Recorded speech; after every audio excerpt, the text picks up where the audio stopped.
జగన్ సర్కార్ హయాంలో free hold పేరుతో ఎవరైతే 20 ఏళ్ల నుండి ఏ భూములనైతే సేద్యం చేసుకుంటున్నారో లేకపోతే దాంట్లో పొజిషన్ ఉంటున్నారు అంటే ఇల్లు కానీ పొలం కానీ ఏదైనా ఉంటే దాంట్లోనే ఉంటుంటే అది వాళ్ళకే చెందేటట్టుగా ఇచ్చేటటువంటి అసైన్డ్ విధానం.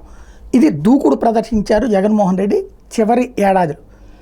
ఆ దూకుడికి చంద్రబాబు సర్కార్ వచ్చి చెక్ పెట్టింది, వాటి మీద అధికారికమైనటువంటి స్టే ఇచ్చింది. 3 నెలల దాకా పరిశీలిస్తామని. Very simple logic. ఇందులో నా అభ్యంతరం ఏంటంటే దేవాదాయ శాఖకు సంబంధించిన భూములు ఇవ్వడానికి ఎవడబ్బా సొత్తనిస్తారు? దేవాలయ మాన్యాలలో ఉన్నటువంటి వాళ్ళకి మాత్రం 22A ప్రకారం ఇవ్వడానికి వీలు లేదు. అది ఎన్ని వందల సంవత్సరాలైనా ఆ శాఖ పరిధిలోనే ఉండాలి. లేదా అవి అమ్మి ఆ డబ్బులు తీసుకొచ్చి ఆ గుడి అకౌంట్లో డిపాజిట్ చేసి దాని మీద వడ్డీతో ఆలయ నిర్వహణ జరగాలి. ఇది విధానం. అలా కాకుండా ఇచ్చేసేయడం అన్నటువంటిది జగన్ సర్కార్ తప్పు.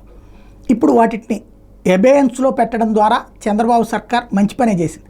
కానీ 3 నెలల తర్వాత తెలుగుదేశం వాళ్ళు అంటే ఈ 3 నెలల్లో ఎమ్ముడుపోవని తెలిస్తే అంటే రిజిస్ట్రేషన్ తమ మీద పేరు మీద జరగవనుకుంటే ఎంతో కొంతకు రాసి ఇచ్చేస్తారు. అప్పుడు అమరావతిలో జరిగినట్టుగా అలా రాసి ఇచ్చేశాక అప్పుడు మళ్ళీ దీన్ని ఎబేయన్స్ తొలగించి మన పార్టీ వాళ్ళకి రాసియడం కాకుండా అది మిగతాయి రాసిచ్చుకుంటే రాసిచ్చుకోండి. కానీ దేవాదాయ శాఖ భూములు ఒక్కదాన్ని మాత్రం కాపాడండి, వాటి విషయంలో జాగ్రత్తలు తీసుకోండి.